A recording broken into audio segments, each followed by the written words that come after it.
world, 40%. we hate people. We're a mean-spirited bunch. We've become a really mean people. We'll throw away the key. Don't let them vote. The good news is the voting rights are coming back. But I've had my head handed to me a number of times by African-American men who are trying to recover, and they never make any money.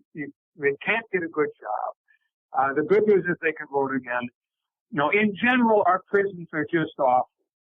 And our jail, and it comes right down to Ferguson. It comes right down to the poor young man that was shot in St. Anthony Village or Falcon Heights here in Minnesota. He shot him 5 times, killed him for, a taillight infraction, really. And that's going on. I mean, that sort of stuff's been going on. We know it's a racial issue. Actually, there's so many perspectives that you come at this from. Realistically, I'm a child protection guy.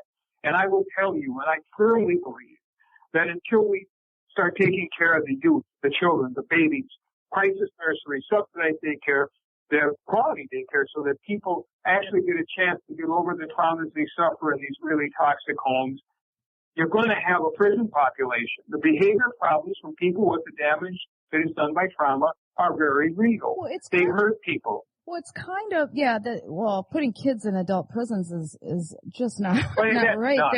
Actually, 5 years ago, we quit executing juveniles. They were 6. Texas still executes juveniles. Texas still executes mentally challenged people. There are states that don't play the game the federal government has passed these laws. So when I think back on Rick Perry in the presidential debate between the Republicans some years ago, when he softened his statement about what to do with prisoners, there's a whole bunch of people that want to see more executions. There's a whole bunch of people that are just outspoken, mean-spirited bunch that don't care to fix things. They just want to punish. Well, and the executions, but let's face it, the executions aren't even, that's at least talking about violent criminals. Non-violent offenses are the majority of 75% for kids are not violent offenses. Violent crimes are considered homicide, aggravated assault, robbery, or sexual assault. But 75% of kids are non-violent and being locked up. So that's not even. So let's talk about the mean-spirited about, the death sentence. Okay, whatever. It doesn't even matter what you think about that because we're not even talking about 75% aren't even non-violent. It's kind of like we need to get to this point where we're focused on the foundational problem of our society. Politicians aren't even talking about this issue. Actually, I'm going to make a statement that was made to me 10 years ago by a woman who wrote a book the same time I wrote my book. And her thesis was, it was a 650-page academic tome, and her thesis was that American institutions are now creating exactly what they were designed to stop. I'm going to re-quote from Judge Black. 90% of the kids in juvenile justice come from child protection. 2/3 of the kids in juvenile justice have mental health problems. Fully 50% of those youth have multiple chronic and serious mental health problems. They go on to prison because they've been in such awful environments. I'm sorry, go ahead. I cut you off, and that was an interesting cut. Yeah, well, no, they go on to prison at a massive rate. And we could talk about nonviolent crimes, and that's true. Most of the stuff's drug-related at the beginning. But by the time they've gotten through a sentence, and again, recidivism is approaching 80% in this country. Well, but so we're creating criminals that might be violent, end up being violent because they've been abused as kids and then abused by the system as well. Well, and I want you to really focus on the mental health issue I'm trying to paint here. We really have, as a nation, over maybe 30 years, produced generation after generation after generation of abused and neglected, traumatized children, many of them on Prozac. Those that aren't getting any help. And as a practical matter, there's a lot of danger there. There's a lot of crime there. $1 to $2 trillion a year in actual cost of crime in this nation by insurance costs, depending on what year you go. Because we really are creating criminals, right? They really are criminals. And they really are creating crime. But if we deal with the foundation problem when they're children, we can really make a difference, make a dent in this issue. I believe that if we were to actually jump in with both feet to crisis nurseries, early childhood programs, quality daycare, things that change in a generation. They change in 5 to 10 years. These kids. Well, for the new ones coming out, we still would have the backlog of problems, but we could stop the bleeding and stop the flow of the gushing of water, shall I say. Yeah, well, we're getting better at pulling them out of the river, but we're throwing them in as fast as we pull them out, if not more. I've had children tug on my sleeve and ask me, when will I be normal? Those are the Prozac kids, and they know they're not normal. They feel like a freak in school. They're not happy with their lives. They don't fit into a foster home. They know that. We've got thousands and millions, really, of children that have grown up in really hard circumstances, and those that make it really are extraordinary. 80% of kids aging out of foster care lead dysfunctional lives. Okay, well, what would be better detention for nonviolent offenses? I mean, instead of putting them in some kind of prison system where they're not being rehabilitated, they're not getting the mental health needs, what would be better? What could we do better for them? Oh, you've asked a very good question of the right guy. Remember now, and I'm going to step back to the end of the Second World War, where the Europeans were devastated, and they realized that they needed to rebuild their societies. And so they treated poor families, young families, very well. And they quickly subsidized daycare and good education and mental health and everything that was superior for those families. We built prisons. And today, we're paying for that. So you ask me, what could we do? Well, I'll tell you what. Anything they do is probably a good idea.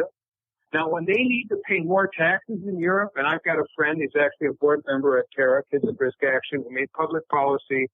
His name's David Strand. He made public policy in Europe for 10 years when he lived there on children's issues. And he wrote a book called Nation Out of Step as a PhD thesis comparing the rest of the industrialized world to the United States as far as how it treats its children. And he tells me, and we talk about this, that when the Europeans have a tax that looks like it's kind of steep or something for children, and there might be an argument over it, they hold up a copy of that day's New York Times. And it scares people into doing the right thing. There is no other industrialized nation that incarcerates people like we do, that has the homicides that we do, the gun violence that we do. And we've lost our quality of life. And our crimes are at the 50 years low, which is kind of, it makes it a little it's all ridiculous in comparison to the rest of those nations. We've lost our quality of life indices across the board, from education, public safety, public health. We don't compare anymore. We used to lead, and we've given it all up so that we could be hard on people. And the racial part of this is just an obscenity to me. In Minneapolis, Minnesota, in 2001, we arrested 44% of the adult black men in the city of Minneapolis. Oh, my gosh. No duplicate arrests. 58% of those men went on to be rearrested for a second crime within 2 years. Okay, well, this is the stat I have with youth. Well, that's incredible. Large disparities remain in youth confinement rates between races. White children are at 127 per 100,000, which is still twice as high as the next developed nation. So to claim that that's good, it's not. But African Americans are at 605 per 100,000. That's almost 6 times as much. And Latinos are at 229, which is almost 2 times as much. So we are really incarcerating African Americans and Latinos a lot more than white children. And white children are being done 3 times more than the next, industrialized nation. So white children aren't doing that great either. But the Latinos and the African Americans especially are really being treated awful. We're just not dealing with the foundation source problem. It's embarrassing to me. And what's really embarrassing is politics is a thing. I don't care what year you pick, what race you pick, but nobody talks about children's issues. It's not on the table. Why is it not on the table when it's such a huge, huge issue? Years ago, 2005, I wrote a book called Invisible Children, and I don't know if you know what the Utney Reader is, but to answer your question, I'm going to quote Eric Utney. I called him, and he's one of the most progressive magazines in the nation, and I love his magazine, and I don't mean to disparage him. But what he told me when I asked him about my book and publishing parts of it in his magazine, he said to me, if I published your book in my magazine, I would lose my readership. Now, that means that the subject of child abuse is not a happy subject. Nobody wants to talk about the sexual abuse of children or beating of children, that sort of thing. Half the 50 children I removed from their homes have been sexually abused. One as young as 2, 2 as young as 4, and the rest of them under 10. I can go on. Prostituted 7-year-olds, Prozac, Ritalin, Zoloft, the things we do to these babies is criminal in and of itself. And we don't want that conversation. I have many, many friends who volunteer in many, many areas, but nobody. It's so hard to get people to be volunteers. Well, I had a tooth infection, or actually I thought I had a cracked tooth. It wasn't an infection. I thought it was cracked, and I didn't want to have to pay for the the crown, and so I ignored it for a while. It's like, it's not going to go away because I ignore it. It's kind of that same thing. It was something bad I didn't want to have to deal with, and I don't like going to the dentist. I absolutely despise going to the dentist, so I just ignored it. That's what we're doing. That's what we've been doing for 30 years. Our prisons are full. We will be back in a moment. We need to take a short break to have a word from our sponsors. What is a brilliant culture? And how do we create them? Why are they important? Claudette Rowley has created a breakthrough 5-step process to help you design a culture that is authentic, innovative, and successful. Learn how to create change with Cultural Brilliance Radio, the DNA of organizational excellence, and Claudette Rowley. To learn more or work with Claudette, visit ClaudetteRowley.com. There are so many resources out there for meditation. But did you know that Atana's Heart Earth Healing Meditation is available for you for free? Yes, that's right. You can receive this free healing meditation today from Atana Badili. All you need to do is visit his website, atanamethod.com. That's ATAANA method.com, and sign up. You will receive your free meditation instantly. That's atanamethod.com. Are you ready for a game changer? Sarah Westall is bringing you Business Game Changers Radio. Sarah brings you leading experts, visionaries, and newsmakers who provide the best commentary on big issues and cutting-edge innovations. Sarah's 20 years as a business executive will help you think like an entrepreneur with expertise, energy, and attitude. Tune into Business Game Changers Mondays at noon Pacific, 3 Eastern on TransformationTalkRadio.com. Hey everyone, this is Dr. Pat. I am so thrilled. I've had the honor of working with Leslie Fontaine for the past year or so. And what she has created in her hit program, Sheer Alchemy, transcends what most of us get to listen to or hear in any point in time in our lives.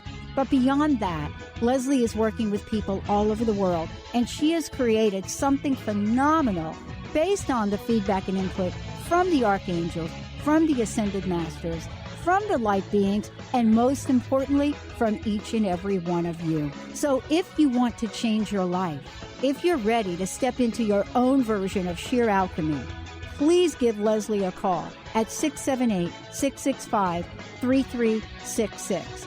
And why? Because this is what you're going to be prepared to do. Be amazed, and on your part, connect with the ascended masters that are there to help you custom make the life that you are meant to live. A word of caution: if you prefer the status quo and you are not interested in improving every aspect of your life, this book will trigger the shift out of you. The Truth is Funny, Shift Happens is available now. Author Colette Steffen brings the powerful knowledge and life-changing energy and empowerment from the radio airwaves to the pages of her new book. To get your copy in paperback or ebook, visit thetruthisfunny.com today. Welcome back to Business Game Changers. I'm Sarah Westall, and we're talking to Mike Tikkanen about youth incarceration and about the mental health issues regarding youth and neglected and abused children, and how that all relates to the foster care system and how we deal with youth in general in our country. And I want to let you know how you can learn more about Mike Tikkanen and reach him for either speaking engagements, to download his book, or however you can get hold of him on my website at sarahwestall.com. I'll have links to his website. I'll have his phone number. I'll have his email.